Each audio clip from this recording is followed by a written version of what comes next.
Hello, everyone, and welcome to a brand new episode here of the Jedi Way, where we are going to be spoiler reviewing episode 4 of the Acolyte. I am the Outlaw John Rocha, sometimes known as Rocha Fed around these parts, but very excited to welcome my co-host here, the great Laura Kelly. How are you, Laura?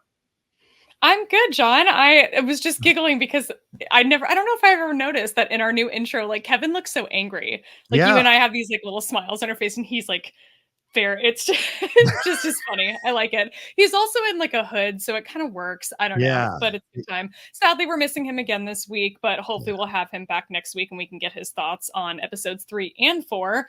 But yeah, I'm good. I didn't actually watch this episode live last night, or like even I watched it like a couple of hours later because I had plans.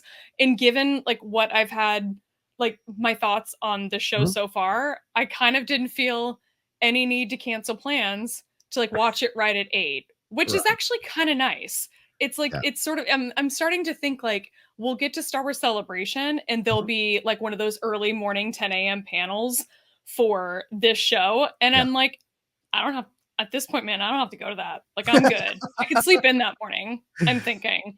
So that gives you an idea of how I'm feeling about this show so far. I was going to say someone, but yeah, did I give it away? Sorry. Yeah, just give us a preview of your opinions on this.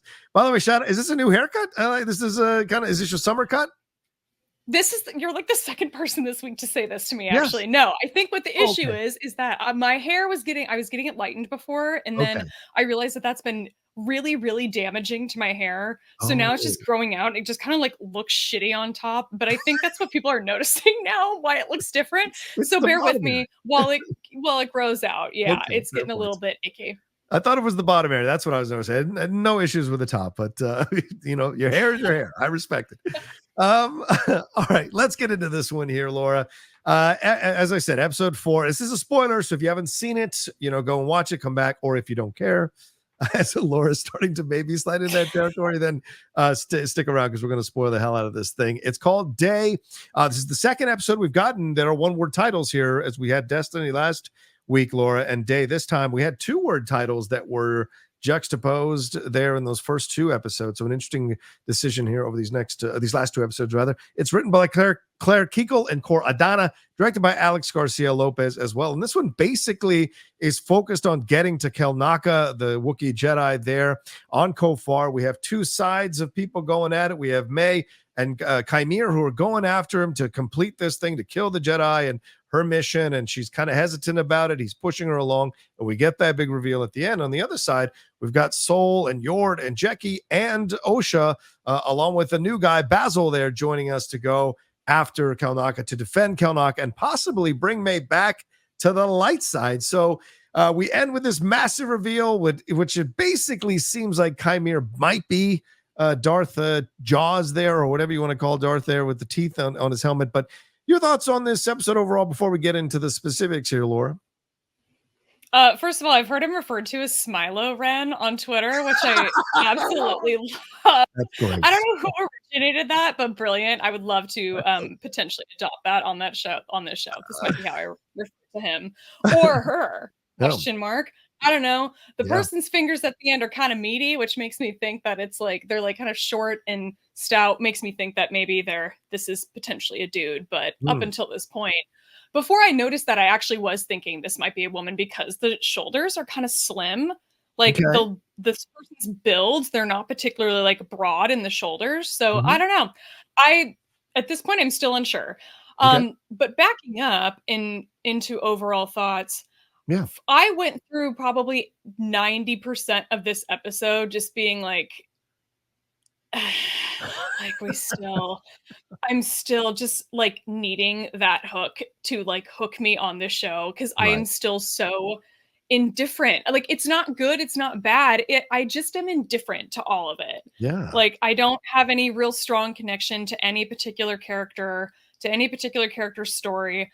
I'm just kind of like happy to be along for the ride, which is fine. But when it comes to a Star Wars show, I wish I was more invested. You want at to this be point. invested. Yeah. Right? I really do. Yeah. I'm really trying. But for the vast majority of this episode, I was just kind of meh. And I will say, though, that last like 3 to 5 minutes, That shit slapped. That was great. That was awesome. Getting the reveal of this side user. I don't want to call him a Sith yet because I'm like, I don't know. Probably, but I don't know.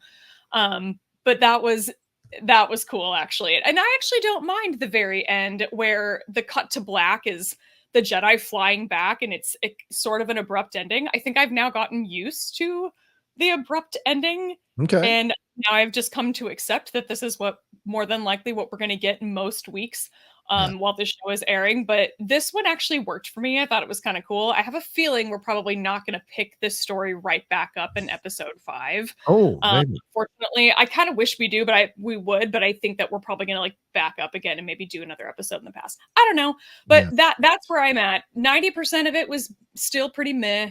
The last 5% of it, I was fully on board. I don't know if that's enough to like really call it like a hook. Like I'm fully on board now. I am looking forward more to the next episode than I have been up until now.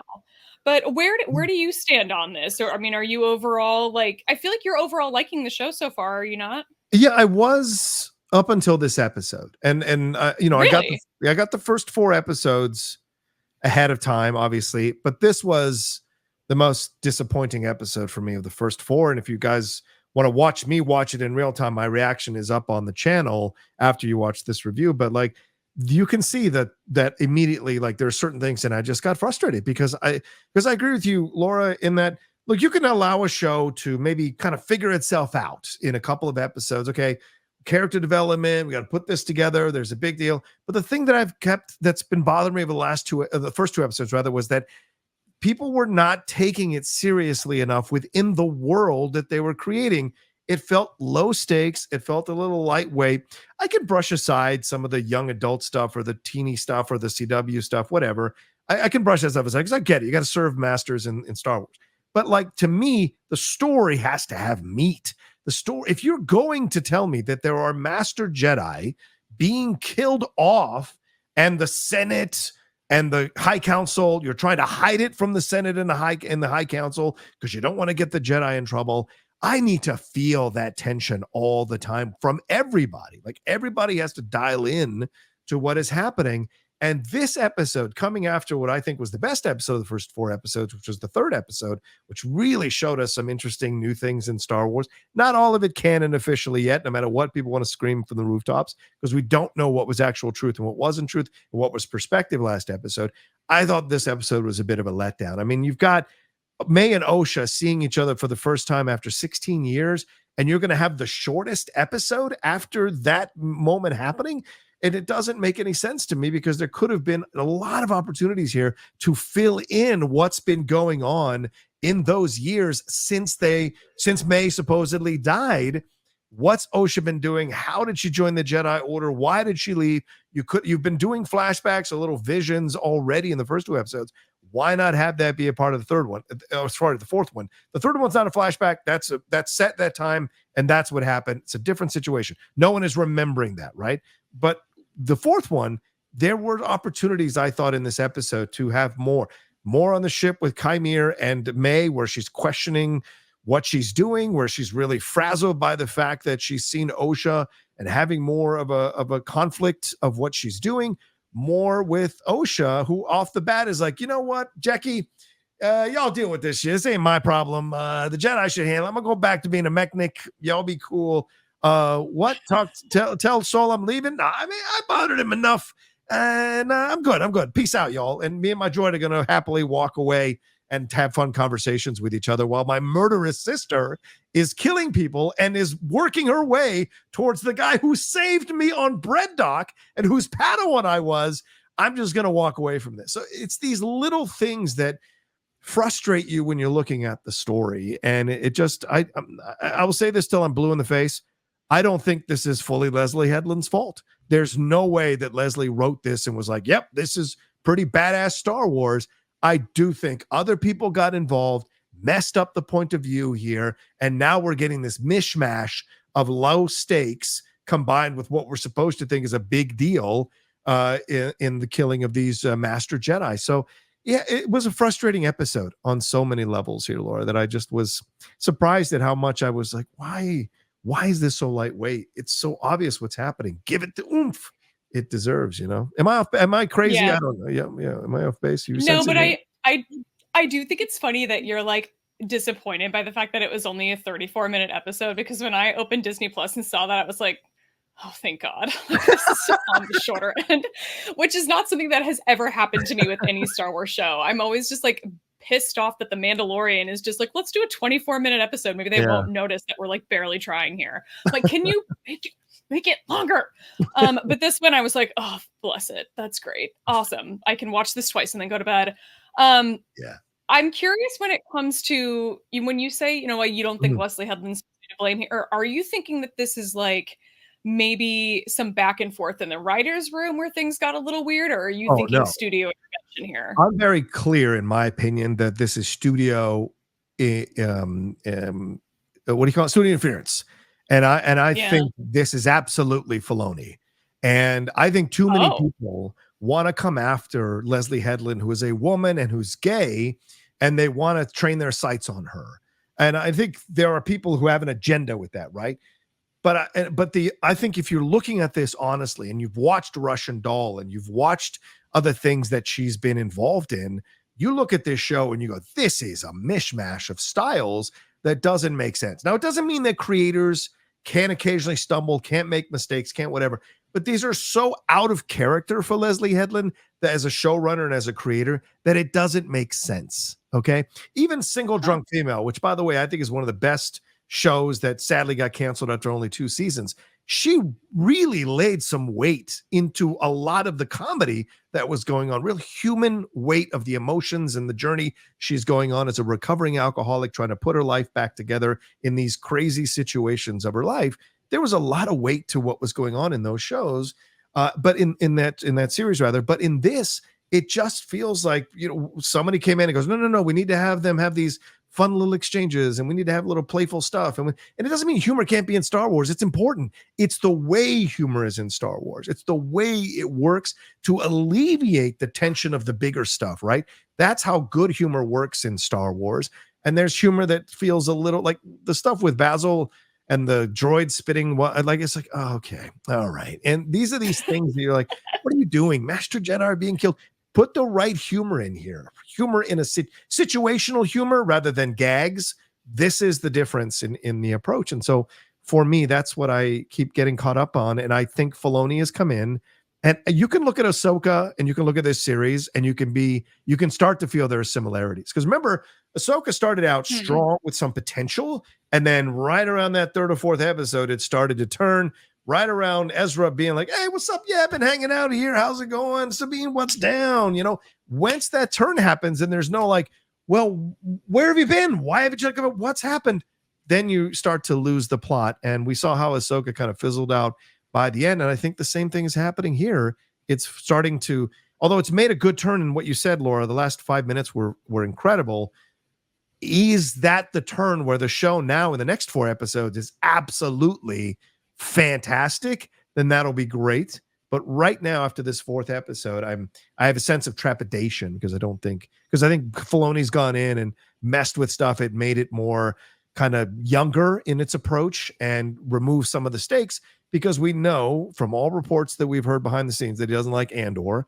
And so Leslie clearly wrote something that was much more darker, and he is messing with it. And I think he deserves much more blame. And people need to stop pointing their target just at Leslie. Be mad, but be mad at everybody, not just Leslie, is what I think, in my opinion. Fair enough. Now, we talked a little bit in at least the first 2 episodes about the sort of abrupt tonal shifts that didn't work for you. It didn't work for me either. I'm noticing that less in this episode, but there's a little bit of that maybe, or question mark. I guess that's a question for you, one. But I also was sort of noticing that some of the humor for me doesn't really land. Some of it's fine. Some of it I can like see what they were going for. Like this line where we switch from, I'm not wearing that civilian robe, and we cut to her in the ship, and I'm like, is that what the civilian robe? This has a cadence of a joke, but I don't remember this outfit at all. And I don't know if it's just because we had a random, we had that in between episode that was a flashback, and I'm just like, or I just don't care. It doesn't matter. Yeah. So that some of that kind of stuff didn't work for me. And then some of these, even these like kind of meaningful, more affective moments just aren't really landing for me. I mean, I think the one that really works is this conversation that Jeki and Osha have in the forest where I don't remember exactly what she was talking about, where she talks about, you're not a product of like, you're, what makes you is like what you've survived.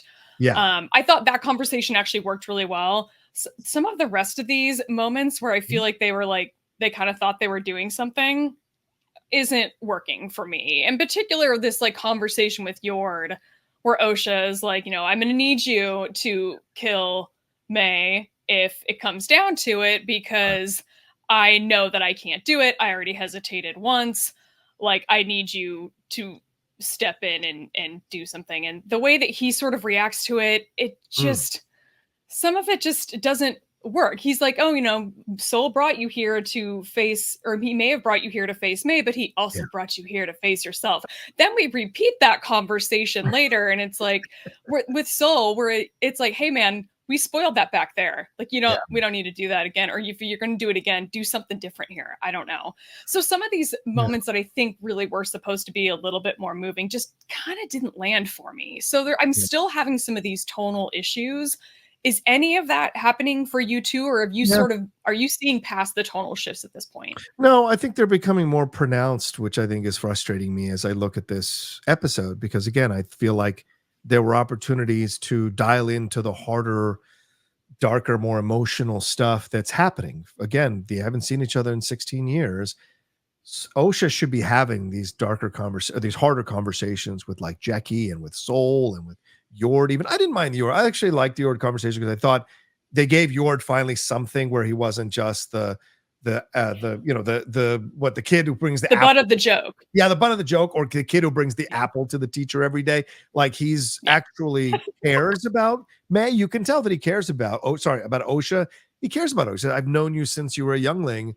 This has always been an issue for you. This, what happened on Brendak, and May has always been your wound. I thought that was a really nice line. And so he's very clear, and he's saying to her, which is the standard Star Wars stuff, just since Luke faced himself in that tree, like you have to confront who you are. We saw Rey do it in The Last Jedi, and so it's part of the journey, right? And for someone, so I thought that was a nice exchange that kind of redeemed Yord a little bit.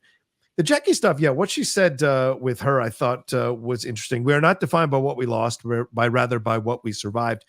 And I think normally I'd be like, that's awesome. That's so cool. And the line is great. It's not the line. It's that they haven't done enough to develop this relationship between Jeki and Osha, so that we can dial into the fact that these are two gal pals who are developing a friendship, developing a strong bond and connection. And Jeki is someone Osha can go to, because they're of a similar age, about what she's experiencing and about what she's going through. And they're just dropping the ball on that relationship. So it becomes very simple. Like, Jeki, you could clear, was upset that Osha was leaving. Why isn't Jeki calling Osha out for leaving? I get it. It's like, I guess we're maybe too touchy-feely on some things. Like, you don't want to force someone to confront their past. Come on now. This is the Jedi are being killed. We don't have time to stroke your hair. This is real stuff that's happening. So we have to elevate the exchanges here. They're a bit more harder and a bit more stronger in the back and forth. And I thought this is where the tonal shifts are frustrating me, because Jackie's like, okay, if you're not gonna say goodbye to Soul, it's cool, I get it. We end on her shot. It was like being like, all right, cool. And then later, Soul is the one that has to convince her and all of this stuff. And so, it just becomes kind of mismatch of stuff. But I do want to ask you about the council meeting. That's a big deal here, Laura. We get to this council meeting. We have Ki-Adi-Mundi. He is absolutely there in the council meeting. He is standing right there. And apparently they've shifted his birth time to 40 years before this, apparently, or something like that. So he can actually be here in this. But there's talk about a splinter order. There's talk about Vernestra coming in saying that I can tell from the hologram that she's being trained by a Jedi. There's talk about her not knowing her master. Soul says that. And then Vernestra shuts it down after saying, we can't tell the council, we can't tell the Senate, we need to cover this up and handle this shit within ourselves. And then afterwards, Soul runs out to confront Vernestra, and Vernestra says, why didn't you tell me? How could you not sense it? What's your problem? Instead of being understanding as a Jedi herself, she's really not understanding Soul's position and what he's going through. And then they have a back and forth about she's sensing a shift or there's stakes here or something like that. And so it just becomes like, what's the truth here? What's going on? Why are we having this thing? And then Soul gets to go and use Osha as bait, essentially. So what are your thoughts on what happened here in the council meeting? I had a lot of feelings on this, which first of all, my buddy Alden Diaz on Twitter referred to this as the middle management Jedi Council, which made me laugh so hard because they mentioned the High Council multiple times in this conversation. So I'm kind of like, for most of it, I'm like, what is this? Like, what are we actually seeing here? It's like the junior Jedi Council. Middle management, I think, is funnier, actually. Yeah. So shout out to him on that. Ki-Adi-Mundi showing up in this, the way that some of the fandom is reacting to this so over the top is just so it's predictable, honestly. But first of all, his age was never established in canon. Right. Like, you can pull all you want from Legends, and Star Wars often does for things in canon, but this has never been established in canon. So there's flexibility there. That's going to happen. You just have to be okay with it. Like, just have to be okay with the crawl from episode 1 of this show. So it's, we all have to just kind of let some of these things go. And that's a really weird one to latch onto for me. I'm like, who cares? Because as soon as I saw this guy, I was just like, oh my God, this guy is bad. When I saw his name in the credits, I'm like, I cannot believe they brought this dude back, of all people. And he's on the middle management council. How perfect. Yeah, of course. I thought that this line where Soul says May isn't disciplined, and Vern is like, but she eluded you, dude. Like, love it. Sick burn, taking Soul down a notch a little bit. It was sort of interesting that Vernestra seems so confident in some of the claims she makes in this conversation. I mean, when Holden asks if May doesn't come quietly, what do you want me to do? And she's like, I don't expect it to come to that. And I wanted to be like, why? I do. That's fully what we have what you've laid out so far. I'm pretty confident that's what would happen. Now, obviously, she ends up being right. We see that in the end, that May is ready actually to surrender herself. But how could she have predicted that?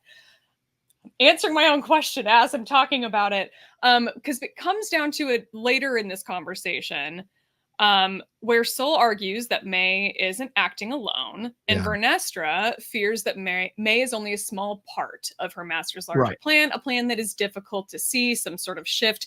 We see her sort of averting eye contact, like she's sort of looking out into, whatever. I haven't heard a lot of people talk about this yet. Vernestra has, in the books, as a teenager, has a little bit of sort of foresight, a little bit of clairvoyance. It tends to only come out when she is in hyperspace, when she's a teenager. So she has been sort of subject to these like visions and things before. Whether we're sort of hinting at that in this show, I will be very curious to see that potentially play out. Or maybe this is just kind of straight Jedi, like, assuming what's going to happen, or like making predictions, or trying to, I don't know. But I kind of wish that they would dive into that. I'm kind of thinking they probably won't, but it just would be curious to see that. And I loved seeing maybe just the smallest hint in this show, in this particular part, that might be what's going on. So I overall really enjoyed this conversation in the council. The Ki-Adi-Mundi stuff doesn't bother me. I think it's fine. I get people getting mad about canon being changed when that happens, but canon's not being changed here. So I think people need to calm thyself just a little bit. But I don't know. I mean, do you think that Vernestra is sort of seeing what could come from this? Or is this, I'm not too sure exactly how to read her reaction in the end of this conversation she's having with Soul. I am, when I watch murder mysteries, I have a nose for, I'm not always right, but I'm right way more often than I'm not. I have a nose for rooting out who I think is the big baddie ahead of time, right? And again, I'm not always right, but I have sensed that Vernestra is more involved in this in some way than we have been led to believe. And we've seen more highlights of her. And if you watch the trailers, if you go back and watch those trailers, there's much more of Vernestra coming. So I know what she's been, pitched as, and I know what we've seen her from, what you've talked about in the High Republic and all these things. And I just wonder what her role in all of this is, because I think what you said is a great point. Like, how does she know May's not going to be an issue? She hasn't seen May, and she doesn't have heard about May since in 16 years. And now she's back killing Master Jedi, and she's knocked out 3 of them. And she certainly got the best, or is going to knock out 3 of them possibly, and has gotten the best of Soul. So how can you be so casual with what she can do? So that's a quizzical thing. But again, this is probably a fault of the show, because they've done nothing to build up Vernestra. Nothing. She's ahead of Soul. Yeah. She's on top of Soul in terms of the hierarchy. And she certainly can run a middle management council meeting like nobody's business, and end it when she thinks it's time to end it. So there's a strength to her, but what is and who is Vernestra? And so we don't know. So when she's having these back and forths with Soul, there isn't the weight that would normally be here when she says she senses a shift. If we as viewers are invested in Vernestra, and many people have not read the High Republic stuff, so we don't know much about her. If we're invested in character, when the character that we trust and believe in and we think is badass and is one with the Force and is a Jedi and all this stuff and is a Master Jedi, it says, I sense a shift. We go, oh no, that's a foreshadow. What is she sensing? Like, we get more involved and invested in what she's sensing, but that isn't here. And so we have to go like, okay, so what does this mean? Where are we going? And then Soul yet again gets to go out and do his thing with Osha and the crew. But it is kind of odd. So I feel like that Vernestra might have a bigger role to play here, and she might be behind all this. Maybe not. I don't know. So she's the one saying, don't tell the council, don't tell the Senate. She's the one saying May's not going to be an issue. She's the one digging at Soul's confidence, eroding Soul's confidence in himself as a Jedi. And so I don't know where this is all going, and who's going to want to cover this up more than her. If stuff starts to pop off, I could see Vernestra killing certain people just to kind of keep this quiet, because she's looking at the bigger picture. That's my thoughts on Vernestra. I know, Laura, you have special affinity for Vernestra. So am I off base? Am I going too far? Do you think my nose is wrong on this one? I mean, not necessarily. Okay. Do you think that there's like any potential that she's like this dark side Sith character? That's what I'm saying. Because I was listening to Leslie Headland talk about Star Wars. I spent some time, because some of the fandom has been so angry at her. I want to see where she's coming from. So I watched a lot of interviews with her, some red carpet stuff.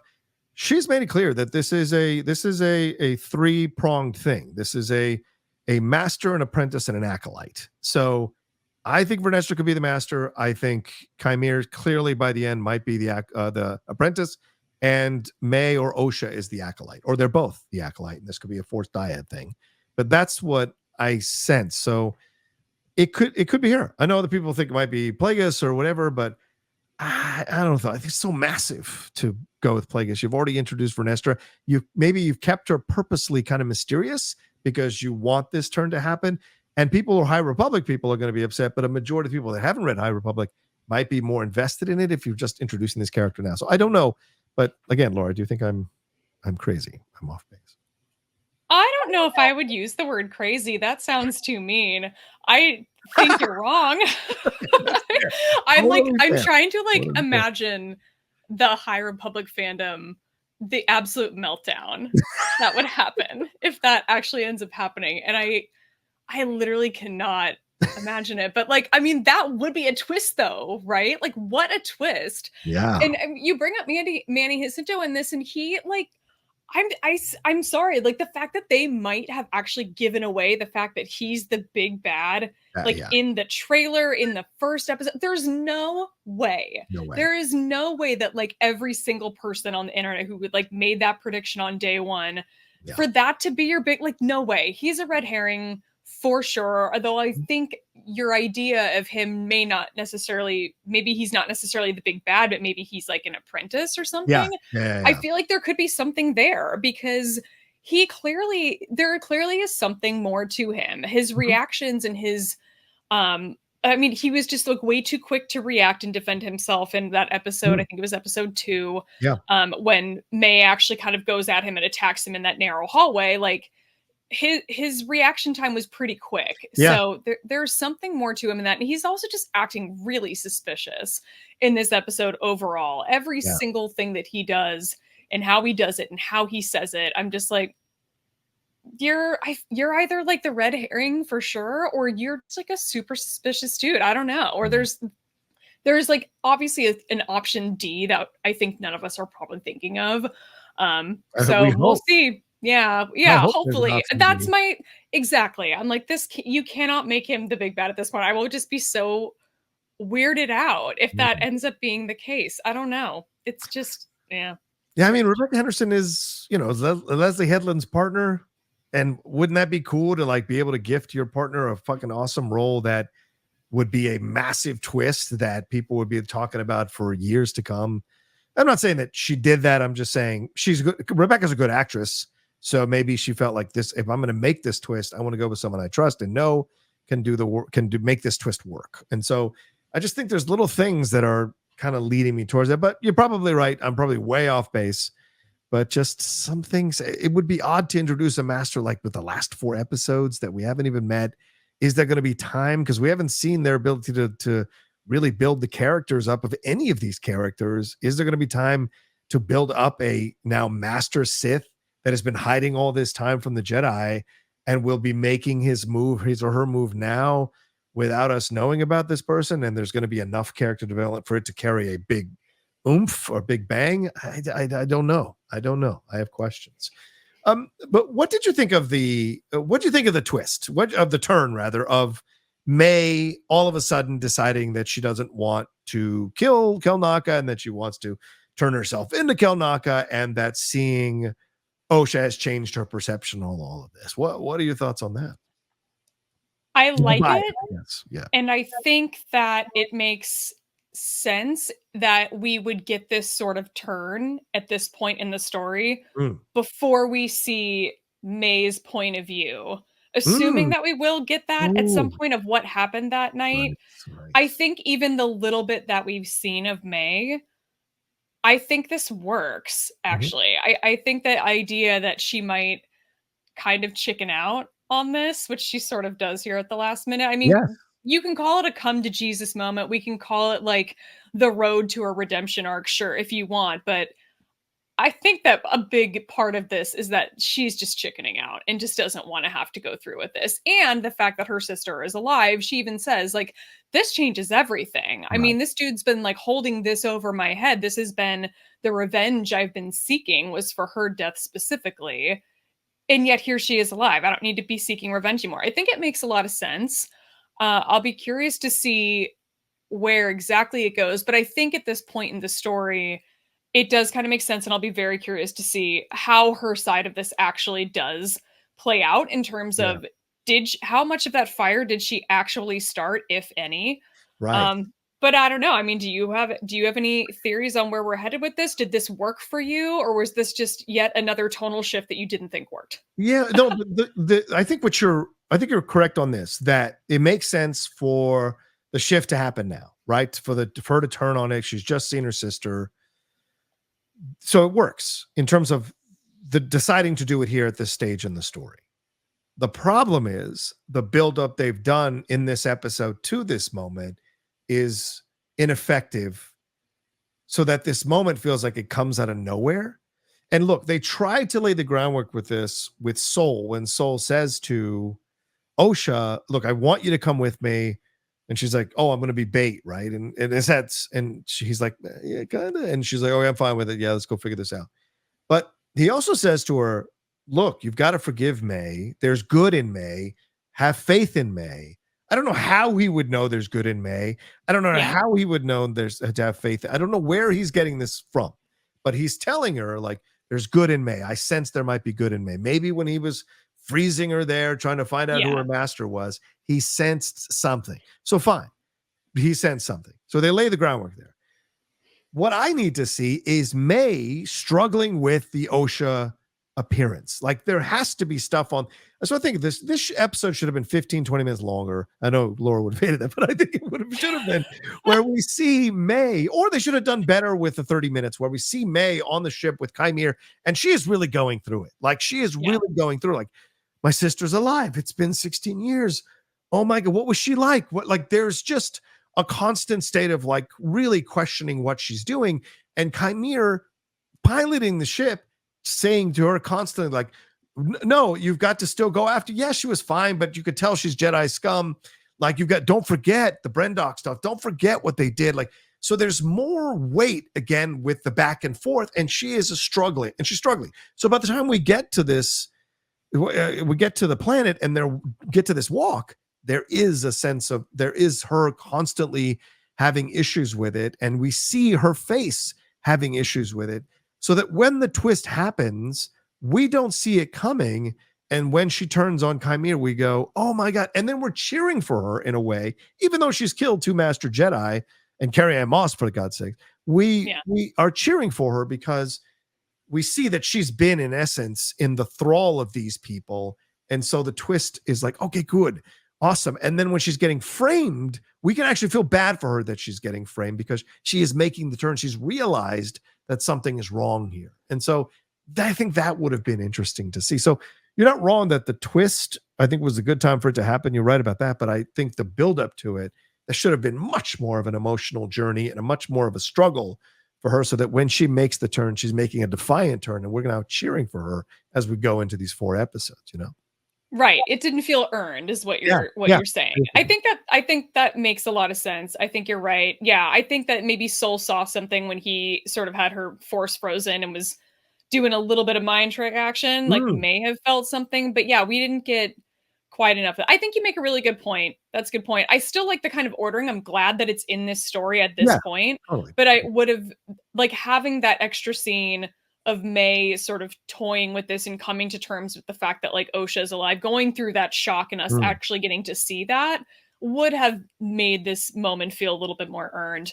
But I do think it's interesting that we sort of set her up in the same way, to be accused the same way that Osha was. I mean, they're going to accuse her of killing Kelnacca. I have a feeling, after we know that we've seen this dark side red saber wielding person, but I think that it's still going to be a logical conclusion that somebody is going to blame May for killing Kelnacca, even though we know she didn't. Right. I think that that's a pretty predictable thing, which is going to put her then in the same position as her sister was in our first 2 episodes. So to go on that journey with them, I'm looking forward to seeing that play out. But I'm in the same boat. I would have liked to have seen that moment mean a little bit more, have felt a little bit more earned, rather than being such this, like, kind of very quick shift. What about the journey with Osha and the crew here with Soul? And we touched on it a little bit earlier as we're, kind of going all over the episode. But was there anything in the forest? Like, I mean, they got to these roly-polies, these, I call them insects of unusual sizes, as a reference to Princess Bride. But there's danger threatened, and then it's over just as quickly. So did you feel a little let down by the stuff in the forest? Did they blow an opportunity here to show the Jedi working together as a crew and knocking out all these roly-polies, like with Yord fighting, with Jeki fighting, finally with even Osha maybe coming into using the Force, as she mentions to Jeki, she can sense it coming back. Did you think this was a letdown, or were you okay with the way this went down with this mom? I was kind of, it didn't occur to me until after the Jedi behind Soul say that that thing was attracted to the light. You ignited your saber and killed it, but you were the one that attracted it. Like, what the hell? That part, I was just like, oh, that is a little bit. It also is, I think, telling a little bit of the Jedi of this era and kind of where we are with them. We've seen other Jedi, like Yord specifically, being pretty quick to pull their saber. And yeah, him striking down a living creature, the fact that it was attacking them, I think there's justice in that a little bit. He was trying to save all the people behind him, but at what cost? And yeah, the fact that Osha tells him later, tells Jeki later, like, I could sense that thing. I'm the one that disturbed it. I'm Yeah. the one that caused it to attack, and now I'm the reason that it's dead. And to see that sort of like eating at her, I think that works out. I don't think I wouldn't need Osha to be the one that's like doing the force push away, like Okay. pushing the insect away to try and potentially save it. Fair Like point. that wouldn't have worked. The fact that she couldn't actually use the force to like save herself during that ship crash, Yeah. to have then turn around really quickly and have her doing that, I don't think it would have worked at all. That's a good Um, point. Okay. so that's where I stand on that. But this conversation that she has with Jackie afterwards, where Jackie is like, it's an honor to watch something transform into the Force. It's like, wow, that spoken like somebody who has never actually lost anyone, who's never actually killed anything. Yeah. I'm Yeah. like, ugh. I mean, I'm glad she's not being like judgmental about it, but I'm just Right. like, yeah, I'm judging you a little bit actually for that saying. Like, what a naive thing to say to somebody who Yeah. has actually experienced death. Right. But Yeah. yeah. Yeah. Go ahead. Sorry. Go ahead, Laura. I didn't want to cut No, it. that's okay. I don't know if I had too much more to say other Okay. than the fact that like I don't think that with this conversation, and I touched on it earlier, but this Soul in or Soul and Osha conversation Yeah.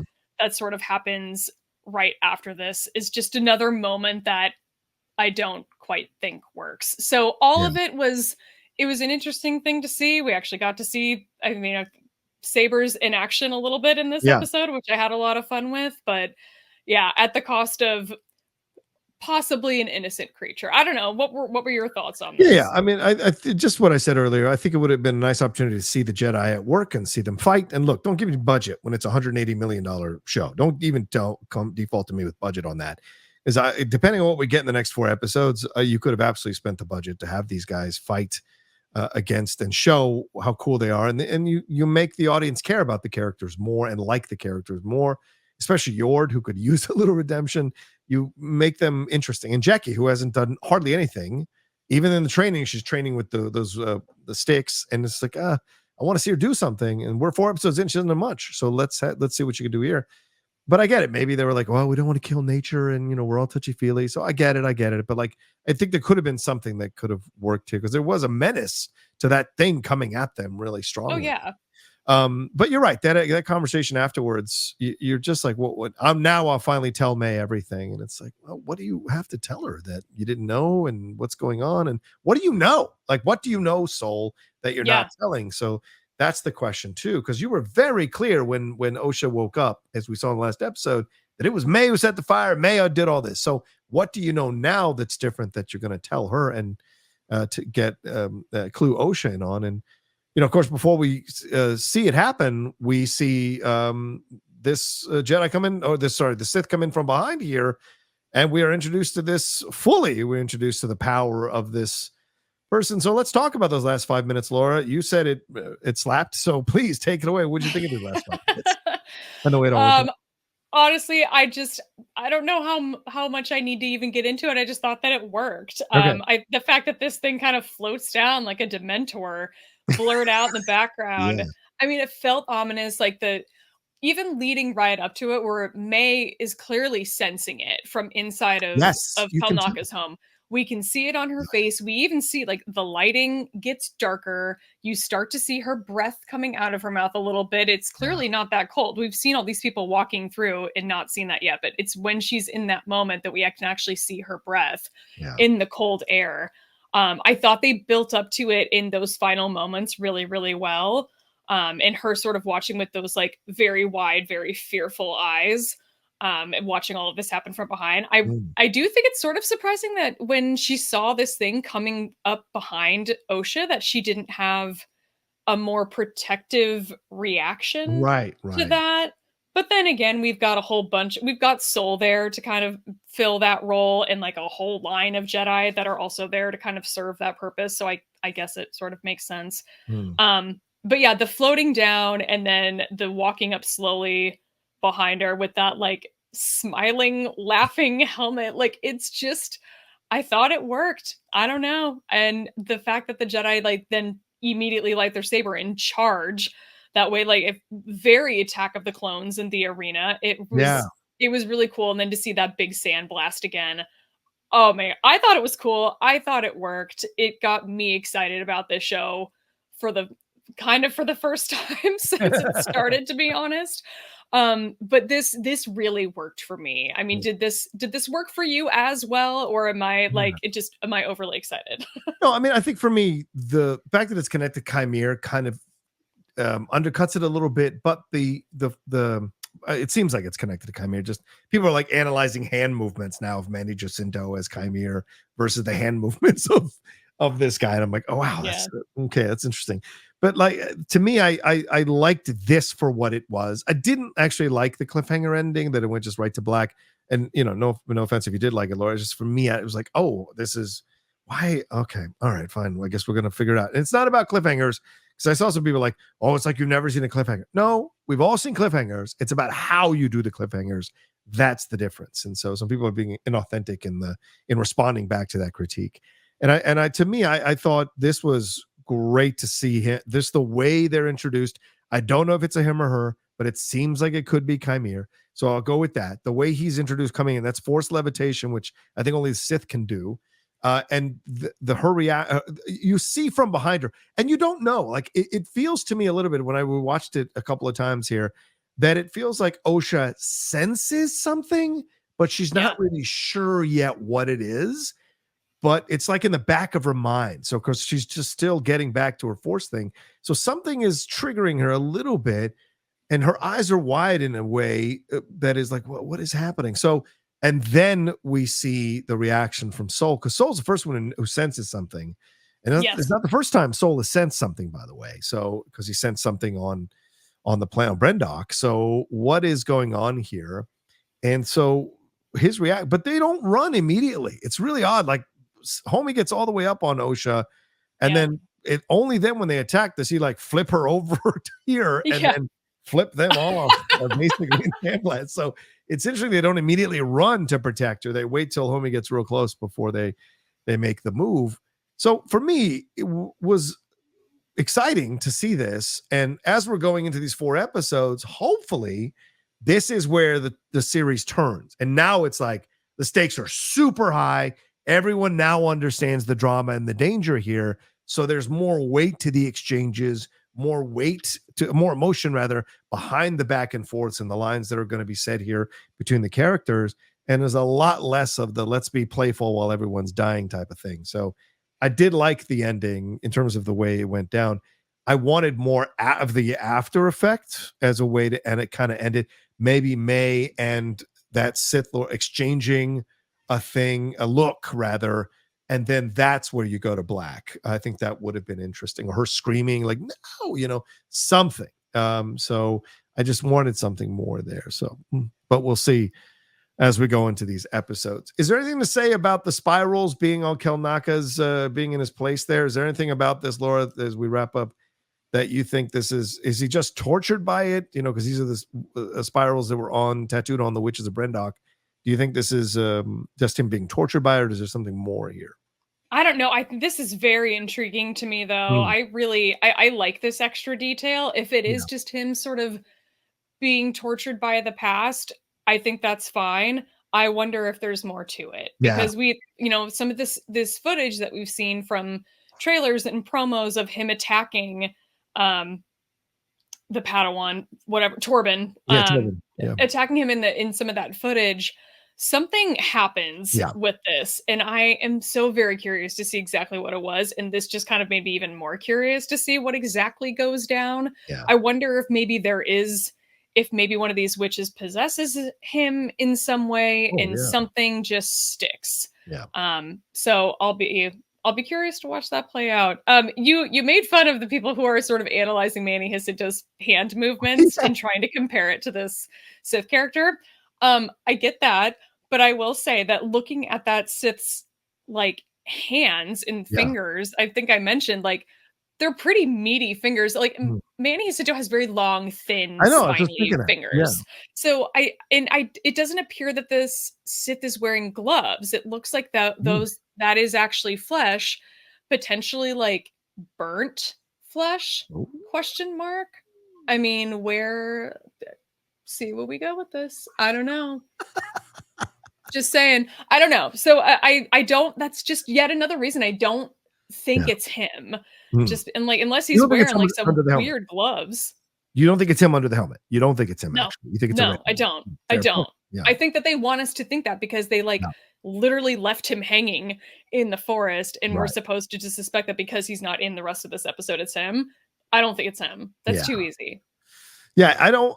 If it's him underneath there, fine, but he better not be the big bad.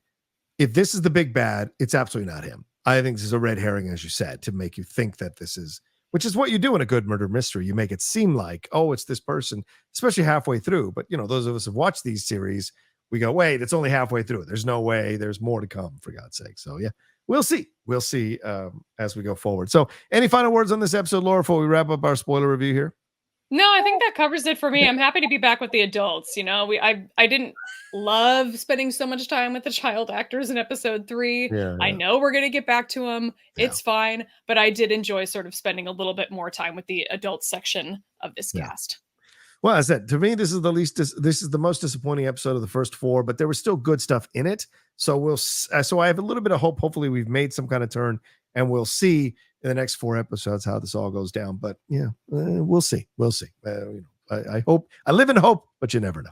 All right, well, everybody, thanks so much for watching this spoiler review here on the Jedi Way. We appreciate it madly.